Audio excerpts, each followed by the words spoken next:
পৃথিবীর সমস্ত পাহাড় পর্বত একাধারে 40 দিন পর্যন্ত পানির নিচে। 40 দিন পর পানি যখন নিচে নেমে গেল, আস্তে আস্তে পানি শুকে যাচ্ছে। নূহ নবীর নৌকা যদি পর্বতে এসে ভিড়ে গেল। আল্লাহ ডাকতে বলে, নূহ খবর কি? নূহ বলতেছে আলহামদুলিল্লাহ। আল্লাহ কয় নূহ খবর কি? নূহ বলতেছে কি? আলহামদুলিল্লাহ। আল্লাহ বলে, নূহ কি খবর? নূহ বলতেছে, আল্লাহ নৌকার ভিতরে যারা জীবিত আছে তারা, আর নৌকার বাহিরে যারা ধ্বংস হয়েছে তারা। আপনারা কি বুঝলেন? নৌকার ভিতরে যারা কি রক্ষা পাইছে তারা, নিরাপদ আছে তারা, নৌকার বাহিরে যারা ধ্বংস হয়েছে তারা।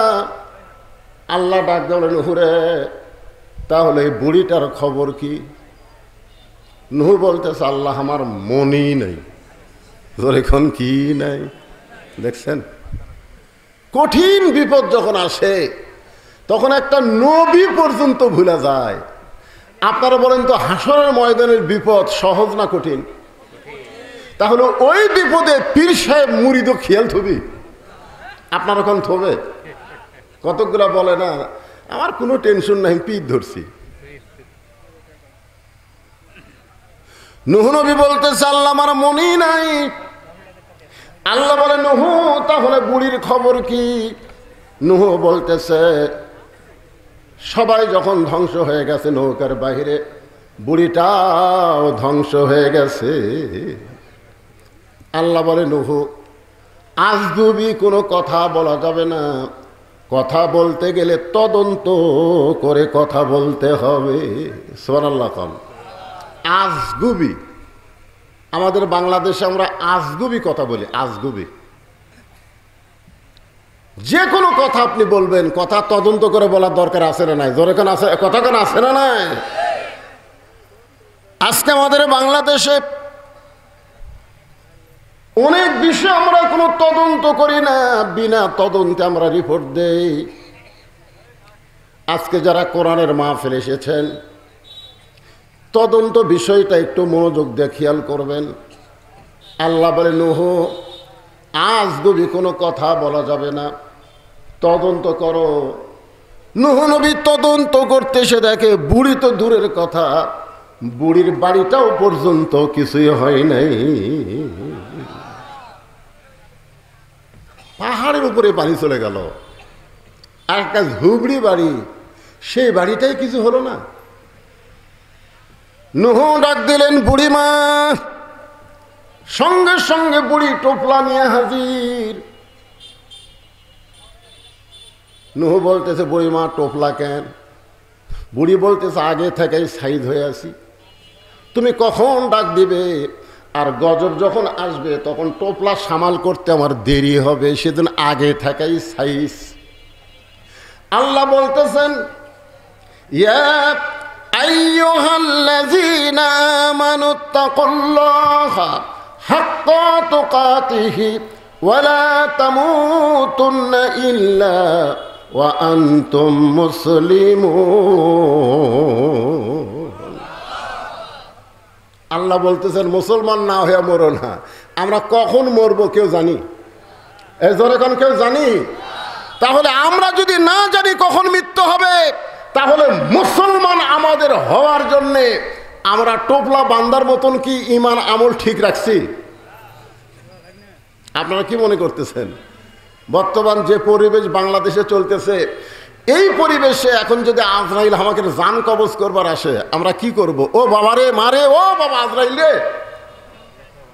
একটা গজলেতে আছে, এবারের মতন ফিরে যাও রে আজরাইল, মিনতি করিয়া কই তোমারে।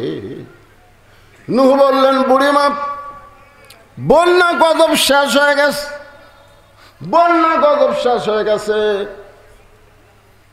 সুবহানাল্লাহ কবেন না? ও বুড়িমা, তোমার কথা আমার মনেই নাই, তোমার কথা আমার মনেই নাই। বন্যা গজব শেষ, আমি শুধু তোমার কাছে জানতে চাই, গোটা দুনিয়ার সব কিছু ধ্বংস হয়ে গেল, তোমার ঝুবড়ি বাড়ি আর তোমার কিছুই হলো না। বুড়ি মুস্কি মুস্কি হাসের বলে, নুহুরে, আমি যখন আল্লাহর প্রতি ঈমান গ্রহণ করেছি তখন ঈমান আমাকে বলে দিয়েছে দুনিয়ার সবাই তোমাকে ভুলে যাইতে পারে, কিন্তু আল্লাহ তোমাকে কোনোদিন ভুলবে না। আমাদের সবাই সবাইকে ভুলে যেতে পারবে, কিন্তু একজনই আমাদের ভুলবে না। তিনি কে? আরো জোরে বলেন, তিনি কে? তাহলে আমরা জিকির করব কার? ঠিক আছে ইমান, ঠিক আছে তো? কি মনে হচ্ছে কার জিকির হবে? চড়কের উপরে বসে আছে আমাদের জাতির পিতা, বাবা আজর রশি ধরে টানতেছে, নিচে নমরুদের আগুনের চুলা দাও দাও করে জ্বলতেছে। ফেরেশতা জিবরাইল এসে সালাম দিয়ে বলে, ওগো আল্লাহর নবী ইব্রাহিম, আপনি যে হারে কাঁদতেছেন, আপনার কান্না দেখে আমার দরদ হয়ে গেল। আপনি যদি চান, আল্লাহ আমাকে 600 পাখা দান করছে। জোরে কোন কয়শো? একটা পাখার বাতাস দিব, আগুনের চুলা সাগরে গিয়ে নিভে যাবে। যদি আপনি চান আপনার কান্না দেখে আমার দরদ হয়। ইব্রাহিম বলে, জিবরাইল, আমি একটাবারও নমরুদের আগুনের চুলার দিকে তাকাই নাই। তাহলে কাঁদতেছেন কেন? বলে, কান্দার কারণ হলো আমার জন্ম দেওয়া বাপ, আমার জন্ম দেওয়া বাপ রশি ধরে টানতেছে আমাকে আগুনে ফেলে দেওয়ার জন্য। সন্তান যখন বিপদে পড়ে, বাবা তখন সন্তানকে সাহায্য করে। জোরে কোন কথা ঠিক কিনা? আর ভাগ্যগুণ আমি এমন একটা বাবার সন্তান, যেই বাবা আমাকে নমরুদের চুলের মধ্যে আগুনের মধ্যে ফেলে দেওয়ার জন্য রশি টানতেছে। আপনারা বলেন তো, ইব্রাহিম নবীর বাবা মানুষটাকে ভালো না খারাপ? জোরে কোন, ভালো না খারাপ? আর আমাকের বাপ,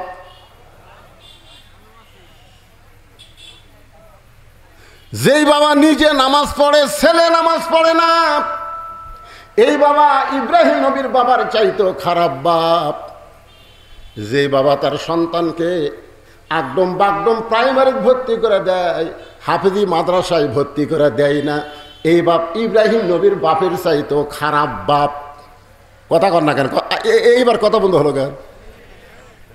আপনি সত্যি করে বলেন তো, প্রাইমারির যদি আপনার সন্তানকে ভর্তি করে দেন, ওই সন্তান পাক হবে না নাপাক হবে? কেবারে পাক নাপাক আপনারা বোঝেন না। কারণ পাক হবে না নাপাক হবে? আর এই হাফিজি মাদ্রাসায় যদি আপনার সন্তান ভর্তি করে দেন, ওই নাপাক হবে না পাক হবে? কারণ কি?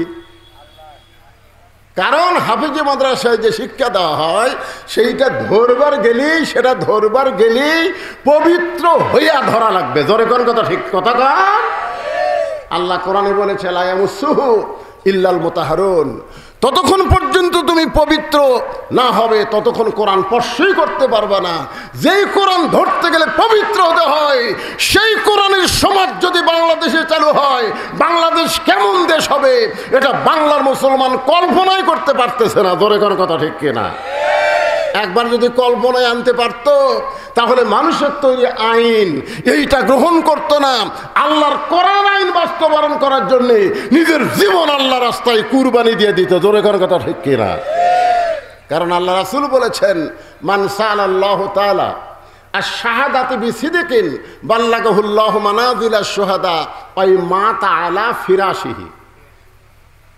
এই হাদিসের বাংলা অর্থ হলো, এই বাংলাদেশে কোরআনের আইন চালু হবে, কলেমার পতাকা পথ করে উড়বে, এই নিয়তে যারা ইসলামী আন্দোলন করে আল্লাহ রাস্তায় শাহাদতের তামান্না নিয়ে চলে, আল্লাহ রাসূল বলেছেন, ওই মাতা আলা ফিরাশিহি, সে যদি নিজের বিছনায় মৃত্যুবরণ করে, বাল্লাগাহুল্লাহু মানাজিলাশ শুহাদা, হাসরের ময়দানে আল্লাহ তাকে শহীদদের কাতারে দাঁড় করাইয়া দিবে। আপনারা বলেন তো, শহীদের কোনো হিসাব আছে?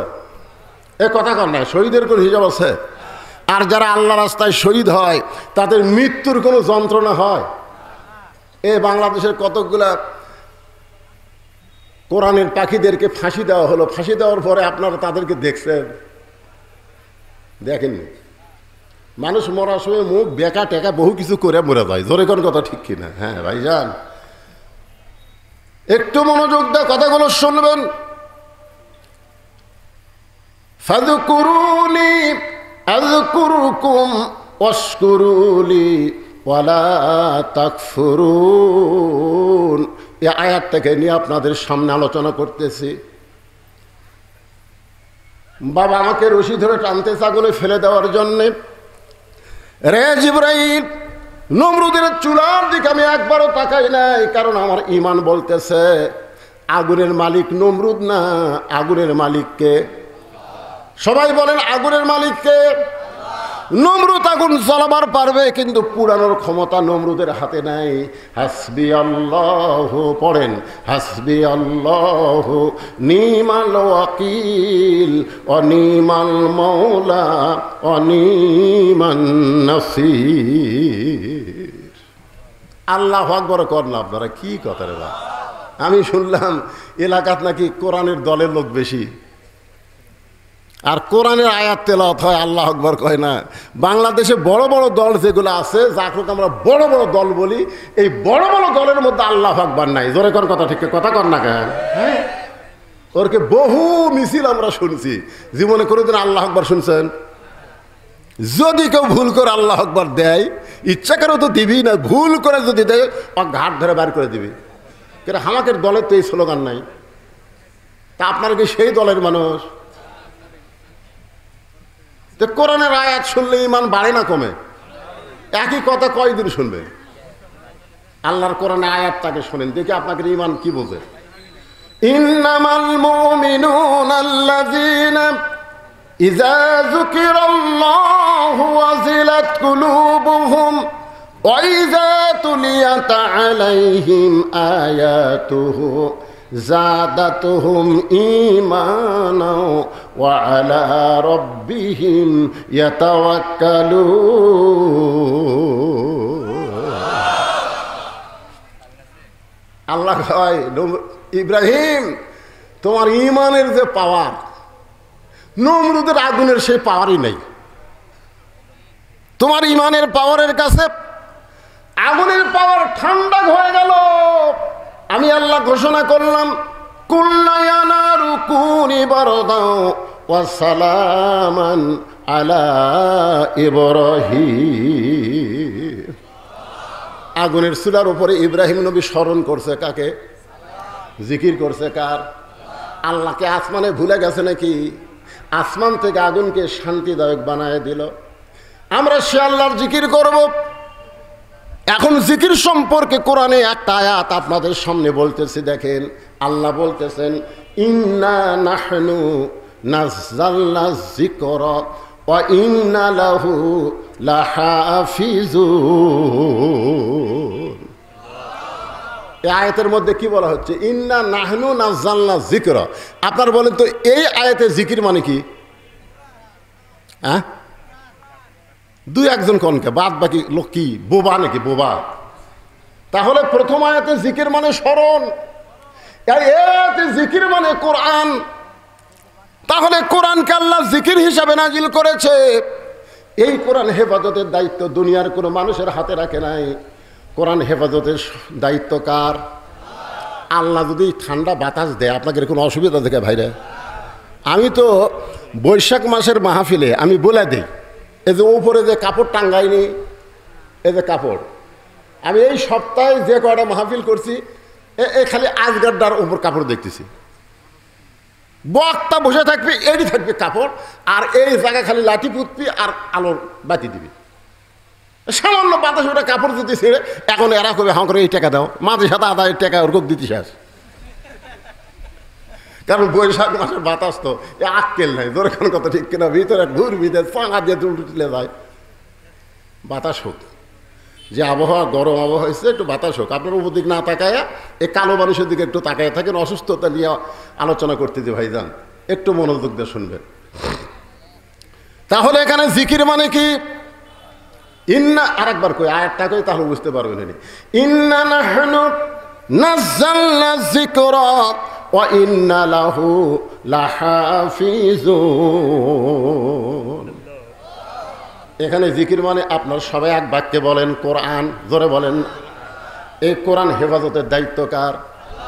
পৃথিবীর সমস্ত মানুষ যদি কোরআনের বিরুদ্ধে লাগে, আল্লাহ বলেছেন ইউরিদুনা লিউতফিউ নূরাল্লাহি বিআফওয়াহিহিম ওয়াল্লাহু মুতিম্মু নূরিহি ওয়ালাউ কারিহাল কাফিরুন। বাংলাদেশের সমস্ত মানুষ মুসলমান হয়েও যদি কোরআনের আইন না চায়, আল্লাহর কোনো ক্ষতি হবে না। জোরে কোন কথা ঠিক কিনা? আল্লাহর কোনো ক্ষতি হবে? কোনো ক্ষতি নাই। করেন না কেন? শয়তানের দল করেন, কি হবে? আল্লাহর কি হবে রে? আর আল্লাহর দল করলে আপনাদের কি হবে? কি লাভ হবে? সে লাভটা জানা লাগবে না? হ্যাঁ, খালি দল করেন, নামাজ পড়েন, রোজা করেন, বামপন্থী দল করেন, আর মসজিদে ঢোকেন ডান পায়ে, সিটারি করেন।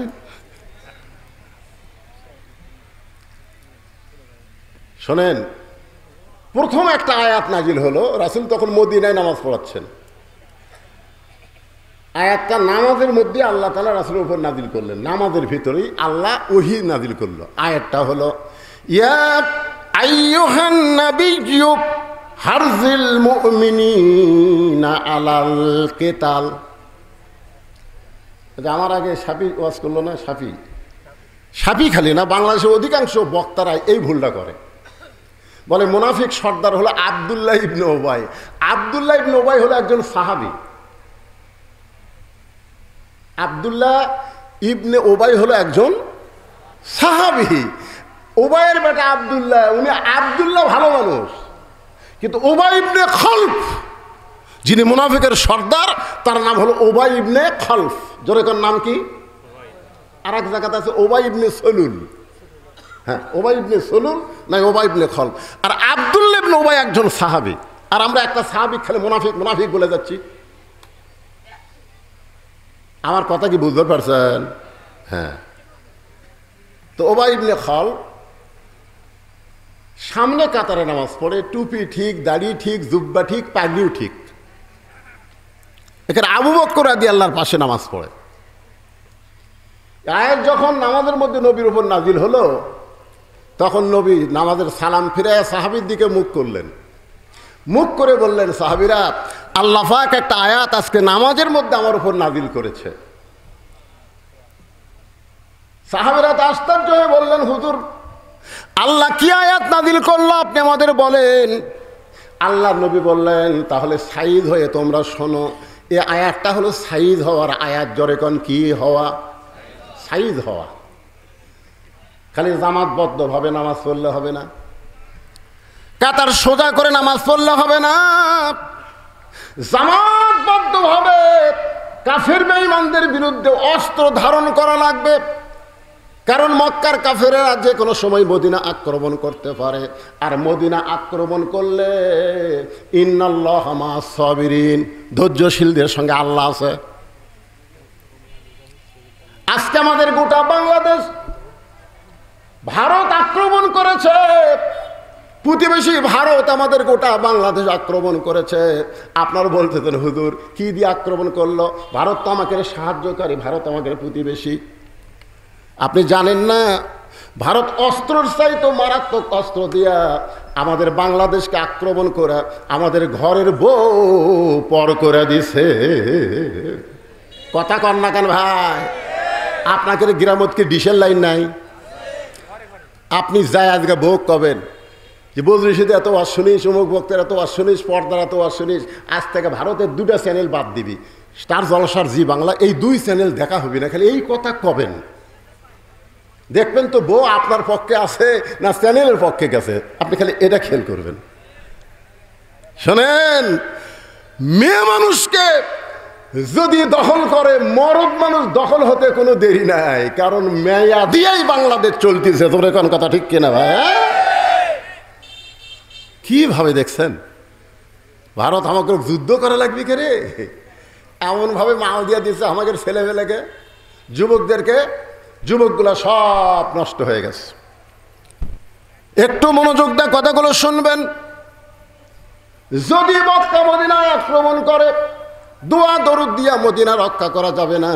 ওই কাফের বেঈমানদের বিরুদ্ধে অস্ত্র ধারণ করা লাগবে, যুদ্ধ করা লাগবে। সুবহানাল্লাহ। সমস্ত সাহাবীরা বলতেছে, হুজুর আমরা এক পায়ে রাজি। কারণ আল্লাহ যখন বলেছে অন্যায়ের বিরুদ্ধে যুদ্ধ করতে আমরা এক পায়ে রাজি, কিন্তু উবাই ইবনে খালদ ও সামনে কাতারে টুপিওয়ালা দাড়িওয়ালা ও নবীর কাছে গিয়ে বলতেছে হুজুর এইটা না গন্ডগোলের আয়াত। আপনারা বলেন তো ইসলামী আন্দোলনের আয়াত এটা কি গন্ডগোলের আয়াত? কথা কন না কেন, এটা কি গন্ডগোলের আয়াত? নবী চুম করে বললেন স্বয়ং আল্লাহ তাআলা যে আয়াত নাজিল করলো আমার 1 নম্বর মুসল্লি বলতেছে গন্ডগোলের আয়াত। সঙ্গে সঙ্গে আল্লাহ তাআলা আবার আয়াত নাজিল করলেন ওয়ামিনান নাসি মান ইয়াকুলু আমান্না বিল্লাহি ওয়া বিল ইয়াউমিল আখিরি ওয়া মা হুম বিমুমিনিন।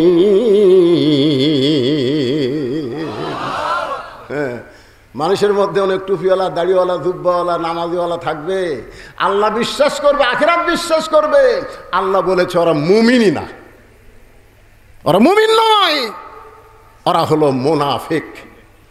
বাংলাদেশে আল্লাহর কোরআন দিয়ে চলুক এই নিয়ত যদি কারো অন্তরে না থাকে ওর একটা ইবাদত আল্লাহর দরবারে কবুল হবে না। জোরে কোন কথা ঠিক কি না? আপনারা বলেন তো যতগুলা শায়েক আমাদের বাংলাদেশে আছে এই শায়েকের মধ্যে কোন আন্দোলন আছে? এ কথা বল না কেন আছে? আমি তো মনে করি এই শায়েকেরা হয়তো শয়তানের কাছ থেকে কিছু পায়। একটা শালা ওই ইসলামী আন্দোলনের একটা কথাও কয় না। তোরে কথা কর না কেন ভাই? এই শায়েক কিন্তু বেশি দিন আগে থেকে শুরু হয়নি, এটা শুরু হচ্ছে বছর 15 আগে থেকে। আগে মাওলানা ছিল, হজরত মাওলানা ছিল, হঠাৎ এই শায়েক এক কথা বলছে আর এক তাহেরি সেটা নিয়ে লেগে গেছে। এখন ফেসবুক খুলে দেখেন ও রে বাবা রে, নবী কখন থেকে কি হলো, এই যে আমাদের বাংলাদেশের যুবকেরা মাথা শেষ, নামাজ পড়ে কি হবি রে? তাহেরি একটা কয়, আহমদুল্লাহ একটা কয়, কে রে তোকে নামাজ পড়ে কি হবি? এই কথা তো কে বলো না, হুজুর আর ঠিক নাই।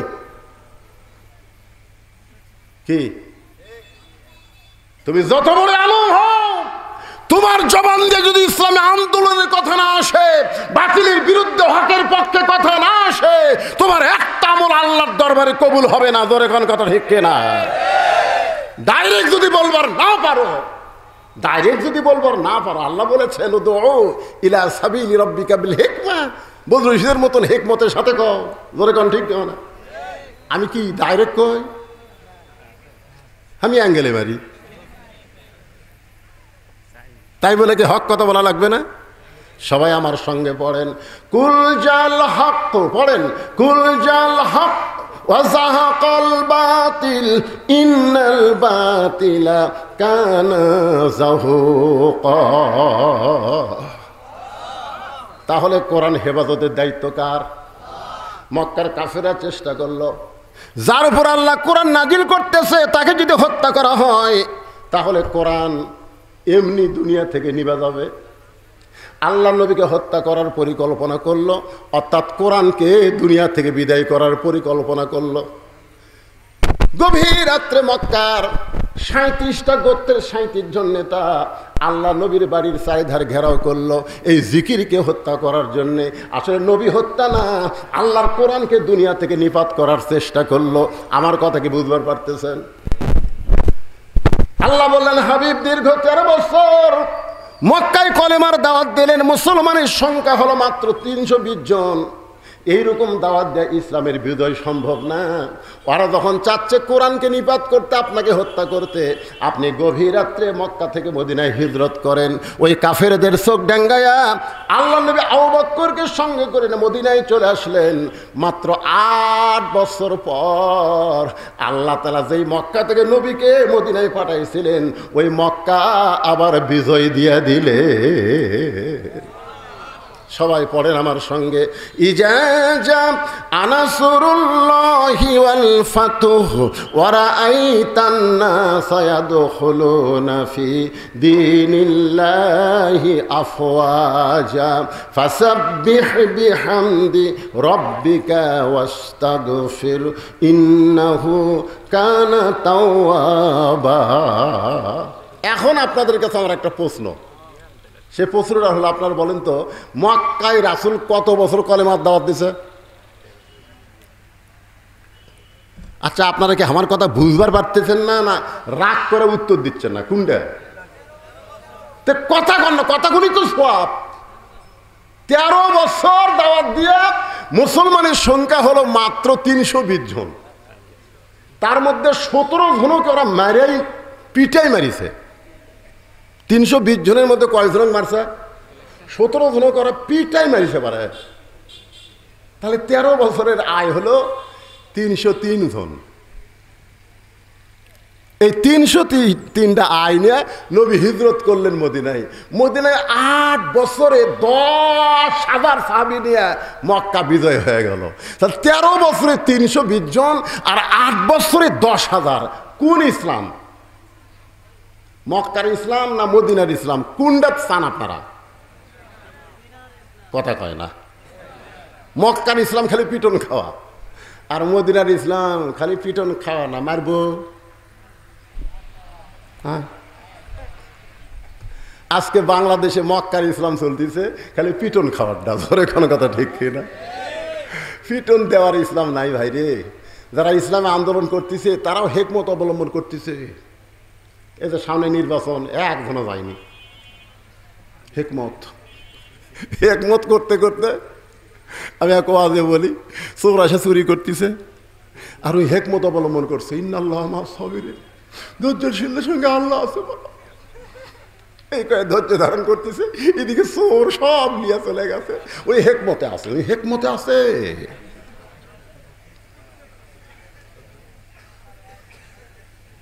কি আমাদের বগুড়াতে একবার ওই ভোট কেন্দ্র দখল করবে আওয়ামী লীগ, বিএনপিও ডালাস, আওয়ামী লীগ ডালাস। ভাই যারা ভোট কেন্দ্র দখল করবে ওরকে 3 ডাক পিঠাই মারিছে। এই মারা মাত্র এক জায়গাত মরিছে, সঙ্গে সঙ্গে গোটা কাহার নন্দীগ্রাম আর কোনো গ্যাঞ্জাম নাই। কি বুঝতেছেন? সারা জীবন খালি 2 হাত তুলে দোয়া করবেন। আমার ওয়াজের মধ্যে আছে এই 2 হাত খালি দোয়া করার হাত না, লাঠি ধরারও হাত। জনগণ কথা ঠিক কথা কন না কেন? খালি হেকমত অবলম্বন করতেছে। চোর সব চুরি করে লিয়ে গেছে, খালি লিয়ে যাক, বার এবারে লিয়ে যাক, সামনেবার আমি সজাগ হবো, সামনেবার সজাগ হবি। ওই সামনে আস্তে আস্তে আবার চোর আসবি। আপনি খালি হেকমতই ধরবেন। এই করতে করতে 16-17 বছর চলে গেল। জোরে কোন কথা কন না কেন?